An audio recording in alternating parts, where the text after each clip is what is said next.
بسم اللہ الرحمن الرحیم۔ شہید رہبر سید علی خامنہئی نے فرمایا کہ اسلامی نظام میں سیاست عبادت کا حصہ ہے اور سیاست سے الگ ہونے کا مطلب دین سے الگ ہونا ہے۔ میں ہوں نیلم حسن اور آج کی اس خصوصی پوڈ کاسٹ میں ہم ایک نہایت ہی اہم اور حساس موضوع پر گفتگو کرنے جا رہے ہیں: موجودہ جنگی حالات، ان کے اثرات اور اس میں ہماری انفرادی و اجتماعی ذمہ داریاں۔ ایسے نازک وقت میں جب دنیا کے مختلف خطوں میں کشیدگی اور تنازعات شدت اختیار کر رہے ہیں، یہ ضروری ہو جاتا ہے کہ ہم نہ صرف ان حالات کو سمجھیں بلکہ ان پر باشعور انداز میں گفتگو کریں۔ اسی موضوع پر گفتگو کرنے کے لیے ہمارے ساتھ موجود ہیں بین الاقوامی، بالخصوص مشرق وسطیٰ کے ماہر تجزیہ کار برادر ناصر شیرازی، ہم ان کو خوش آمدید کہتے ہیں، جو کہ امامیہ اسٹوڈنٹس آرگنائزیشن پاکستان کے مرکزی صدر کے طور پر اپنی خدمات انجام دے چکے ہیں اور اس وقت انٹرنیشنل اسلامک یونیورسٹی میں درس و تدریس کے ساتھ ساتھ مجلس وحدت المسلمین کے سیکرٹری اور centre for Pakistan and golf studies کے پریزیڈنٹ کے طور پر اپنی خدمات انجام دے رہے ہیں۔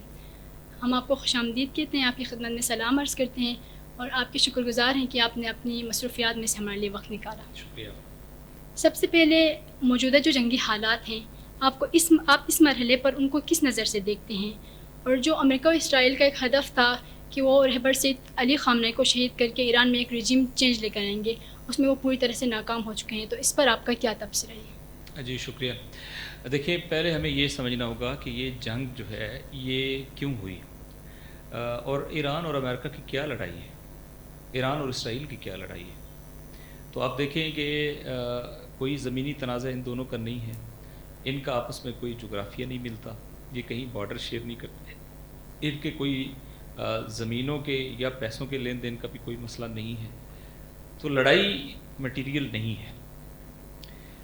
اور اگر ہم گریٹر اسرائیل کی بات کریں کہ جو اسرائیل نے ملٹیپل ٹائمز کہا ہے، تو اس کے نقشہ بھی مکہ اور مدینہ تو اس میں شامل ہے، کربلا و نجف بھی شامل ہے، لیکن اس میں سرزمین ایران شامل نہیں ہے۔ تو پھر لڑائی کیا ہے؟ اگر میں سادہ یہ کہوں کہ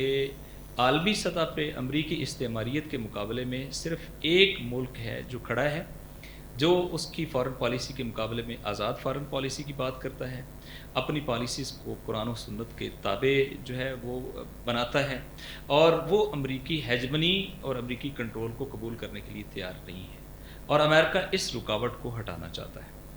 کیونکہ یہ رکاوٹ جو ہے یہ نہ فقط یہ کہ خود ایک مضبوط رکاوٹ ہے، بلکہ یہ دنیا کے مظلوموں کو کھڑا بھی کر رہی ہے، ان کو حوصلہ بھی دے رہی ہے، ان کو عالمی استعمار کے مقابلے میں پوری موومنٹس پہ آمادہ کر رہی ہے۔ دوسرا اسرائیل ہے۔ اسرائیل وہ جس کے اندر امریکہ کی جان ہے، جیسا ہم کبھی بچپن میں سنا کرتے تھے کہ کہانیوں میں کہ ایک جادوگر کی جان جو ہے وہ ایک طوطے میں تھی، طوطے کا بازو ٹوٹا تو جادوگر کا بازو ٹوٹ گیا، تو وہ طوطا جس میں امریکہ کی جان ہے، اور اگر اس ریجن سے اس طوطے کا وجود ختم ہو جائے تو امریکہ کا گلوبل جو پاور اور کنٹرول ہے وہ ختم ہو جائے گا۔ اس کا نام اسرائیل ہے، اور اسرائیل جو گریٹر اسرائیل بنانا چاہتا ہے، اس میں بھی جو بنیادی پرابلم ہے وہ یہ ہے کہ وہ مزاحمتی تنظیمیں اور گروہ کہ جو اس کے مقابلے میں کھڑے ہیں، ان کے پیچھے دنیا میں اگر کوئی ایک ملک کھڑا ہے تو وہ جمہوری اسلامی ایران کھڑا ہے۔ ساری دنیا اس چیز کے پیچھے ہوتی ہے کہ ہم اپنے نیشنل انٹرسٹ کو فالو کریں گے، اور نیشنل انٹرسٹ کی وہ تشریح کرتے ہیں جس کے ذریعے سے آپ اپنی اکانومی کو بہتر بنا سکیں۔ دنیا میں واحد ملک جمہوری اسلامی ایران ہے جو اپنے نیشنل انٹرسٹ کو سیکریفائز کرتا ہے، سینکشنز برداشت کرتا ہے، اپنے لیے معاشی مشکلات برداشت کرتا ہے، لیکن مظلوموں کو، فلسطین کو، آزادی بیت المقدس کو، مسجد اقصیٰ کو چھوڑنے کے لیے تیار نہیں ہے۔ تو لڑائی کے پیچھے جو ریزن ہے ہمیں سمجھنا ہے وہ یہ والی لڑائی ہے۔ اب یہ ہے کہ اب چونکہ ان کے سامنے ایران ایک بڑی رکاوٹ ہے، اور ایران نے ان کے تمام عالمی اور ریجنل عزائم کو ناکام بنا دیا ہے، تو اب وہ آتے ہیں اپنی تمام تر ملٹری مائٹ کے ساتھ ایک ایسے وقت میں جب وہ کھل کر کہتے ہیں کہ اب انٹرنیشنل لا کوئی چیز نہیں ہے۔ یہ ہم نہیں کہہ رہے، یہ امریکن پریزیڈنٹ کہتا ہے کہ there is no international law, my personal morality is international law, یعنی جو میں سمجھتا ہوں وہی قانون ہے، کوئی اور قانون نہیں ہے، یعنی مائٹ از رائٹ، جس کی لاٹھی ہے اس کی بھینس ہے، طاقت کی زبان۔ اس کے ساتھ جو ہے وہ آتے ہیں اور کچھ اہداف اپنے، جس کو ہم وار گولز کہتے ہیں، بیان کرتے ہیں، اعلان جنگ کرتے ہیں اور وار گولز بیان کرتے ہیں۔ دونوں ممالک مل کر، اسرائیل اور امریکہ، ایران کے اوپر ہزاروں حملے کر چکے، کم از کم اس وقت تک جب میں آپ سے بات کر رہا ہوں تو تقریباً 33,000 اٹیک جمہوری اسلامی ایران کے اوپر ہو چکے، 33,000 سارٹیز، کہنا آسان ہے، اور ان میں وہ والے جو بنکر بسٹر بم ہیں ڈیزی کٹر ٹائپ وہ استعمال ہو چکے ہیں، اس میں B-52 استعمال ہو چکا ہے، اس میں B-2 استعمال ہو چکا ہے، اس میں F-35 استعمال ہو چکا ہے، اس میں جو ہے بدترین طاقت کا استعمال جو ہے نا وہ ہو چکا ہے۔ تو اہداف انہوں نے کیا بیان کیے تھے؟ نمبر 1 رجیم چینج ہم کریں گے، اور دوسرا یہ تھا کہ ہم ان کے آئل کو اپنی مرضی کے مطابق، جیسا کہ انہوں نے وینزویلا میں کیا، اپنی مرضی کے مطابق استعمال کریں گے۔ کچھ چیزیں جو انہوں نے بیان نہیں کی تھیں وہ بھی اسی کے اندر تھیں، وہ ڈس انٹیگریشن آف ایران، جس کو ہم بلکنائزیشن کہتے ہیں، اس کو ٹکڑے ٹکڑے کریں گے۔ اور آج صورتحال یہ ہے کہ اس جنگ کے بعد، جس کو اب 1 مہینے سے زیادہ گزر گیا ہے، آن دا گراؤنڈ سچویشن یہ ہے کہ نہ فقط یہ کہ ایران کے اندر نقصان بہت ہوا ہے، نقصان ایک الگ چیز ہے، جنگ ہے تو جنگ میں لاسز ہوتے ہیں، جنگ میں نقصان ہوتا ہے، اور یہ بات کہ ٹاپ لیڈرشپ شہید ہو گئی ہے یہ بھی ہوتا ہے، طول تاریخ میں اہم شخصیات شہید ہوتی ہیں، لیکن اصل چیز یہ ہے کہ کیا وہاں سسٹم سسٹین کیا یا نہیں کیا۔ تو دیکھیں سپریم لیڈرشپ کی شہادت کے بعد 8 دن تک کوئی انتخاب نہیں ہوا تھا، لیکن 8 دن میں جو جنگ ایران نے لڑی ہے اس نے پانسا پلٹ کے رکھ دیا، یعنی اپنی لیڈرشپ کی شہادت کے بعد انہوں نے جو رول پلے کیا ہے وہ بہت زیادہ شجاعانہ اور بہت زیادہ دانشمندانہ تھا۔ انہوں نے کوشش کی کہ یہاں عوام کے اندر تفریق اور تقسیم پیدا کر دی جائے اور عوام میں گروہ بندی کر کے ان کو آپس میں لڑایا جائے، جیسا کہ پہلے سے ایک مظاہروں کا سلسلہ جو ہے وہ شروع کروایا گیا تھا، لیکن اس پاکیزہ ہستی کی شہادت کے بعد اس کے بالکل برعکس ہوا، اور وہ ایران جس کے اندر کچھ تقسیمیں ایگزسٹ بھی کرتی تھیں، وہ ایران ایک پیج کے اوپر کھڑا ہو گیا، منظم ہو گیا، اور اس کے بعد آپ نے دیکھا کہ 1 مہینہ ایران کے عوام، عورتیں اور بچے روزانہ سڑکوں کے اوپر ہوتے تھے، اور انہوں نے کسی کو یہ اجازت نہیں دی کہ وہ ایران کے اندر کوئی تقسیم کریٹ کریں۔ تو رجیم چینج نہیں ہوئی، عوام کے اندر تقسیم نہیں ہوئی۔ جو ان کا پلان تھا کہ یہ بلوچستان سے اور اسی طریقے سے کردستان سائڈ سے متشدد گروہوں کو انوالو کریں گے اور ان کے ذریعے سے ایران کے اندر جو ہے وہ کوئی ٹکڑے اس کے کرنے کی کوشش کریں گے، ایران نے اتنا ہیوی ریسپانس دیا ہے، بالخصوص اربیل کے اندر جو کردوں کا ایک سینٹر ہے، اور زبردست طریقے سے ایسے اقدامات کیے ہیں کہ پریکٹیکلی ان کے لیے، حالانکہ امریکن پریزیڈنٹ نے فون کیا ان کو، یعنی یہ دنیا کی تاریخ میں نہیں ہوا کہ ایک ملیٹنٹ آرگنائزیشن کے ہیڈ کو امریکی صدر جو ہے وہ ٹیلی فون کرے، لیکن ان کو اس محاذ کے اوپر بھی جو ہے وہ ناکام کیا۔ اور امریکہ جو سمجھتا تھا کہ وہ دنیا کی سپر پاور ہے، اس کو تنہا کر دیا ہے، یعنی عملی طور پہ اس وقت امریکہ کے ساتھ نیٹو بھی نہیں ہے، یورپ بھی نہیں ہے، وہ کنٹریز بھی نہیں ہے کہ جو امریکہ کے ایک رکھیل اور امریکہ کے پوڈلز کا رول پلے کرتے ہیں جیسے یو کے ہے، وہ بھی نہیں ہے۔ تو ایکویشنز بدل گئی ہیں، لاسز بہت ہیں، شہادتیں بہت ہیں، ڈیمیجز بہت ہیں، مٹیریل ڈیمیج، لیکن اصل بات یہ ہے کہ ایران کھڑا ہے، اور زیادہ محکم طریقے سے اور زیادہ مضبوطی سے، ایران کی حکومت بھی کھڑی ہے، ایران کا سسٹم انٹیکٹ ہے، اور اس سے بہتر طریقے سے انتقال ذمہ داری جو ہے وہ ایک رہبر سے دوسرے رہبر کو نہیں منتقل ہو سکتا تھا، اور پریکٹیکلی دشمن اپنے تمام ملٹری اہداف میں جو انہوں نے معین کیے تھے اور پولیٹیکل اہداف میں سب میں ناکام ہو گیا ہے۔ اور میں سمجھتا ہوں کہ یہ دنیا کی تاریخ میں پہلی بار ایسا ہوا ہے کہ 2 اتنی بڑی state of the art technologies نے اور دنیا کی سپر پاور کے دعوے داروں نے اپنی تمام تر طاقت کے ساتھ ایک ملک کے اوپر اٹیک کیا، اور اس ملک میں نہ فقط یہ کہ ان کے اٹیک کو ناکام بنا دیا، بلکہ انہوں نے ان کو تمام اہداف میں بھی ناکام بنا دیا۔ تو یہ لیسن ٹو لرن ہے اس سے پوری دنیا کے لیے کہ ہاں امریکہ کے خلاف کھڑا ہوا جا سکتا ہے، امریکہ کی ہیجمنی کو توڑا جا سکتا ہے، اور اگر ہم کھڑے ہو جائیں تو پھر اس سپر پاور کے غرور کو جو ہے وہ خاک میں ملایا جا سکتا ہے، اور قومیں جب فیصلہ کر لیں کہ انہوں نے عزت کے ساتھ اور وقار کے ساتھ زندہ رہنا ہے اور وہ حسینی روش کو اپنانے پر آ جائیں، تو پھر دنیا کی کوئی طاقت ان کو سرنڈر نہیں کرا سکتی، پھر وہ قربانی ضرور دیں گے لیکن وہ عزت اور افتخار کے ساتھ کھڑے رہیں گے انشاءاللہ بالکل، اور عالم اسلام سرخرو ہوگا۔ تو اب اسرائیل و امریکہ کا جو ایک ہدف ہے وہ جنگ بندی کی طرف ان کی توجہ ہے، تو آپ جو حالیہ سفارتی دورے ہو رہے ہیں اس کو آپ کس نظر سے دیکھتے ہیں؟ کیونکہ ایران نے پہلے ہی 2 ٹوک الفاظ میں یہ کہا ہے کہ جب تک ہماری شرائط ہیں پوری نہیں ہوں گی تب تک ہم لوگ مذاکرات نہیں کریں گے۔ دیکھیں ایران کے ساتھ 2 دفعہ یہ ہو چکا ہے، ابھی تازہ اس سے پہلے بھی ہوا ہے، JCPOA joint comprehensive plan of action, یہ ایران نے سائن کیا ایگریمنٹ، اور اس کے تحت جو ہے وہ ایک نیوکلیر ڈیل طے پائی، اس میں P5+1 یعنی دنیا کے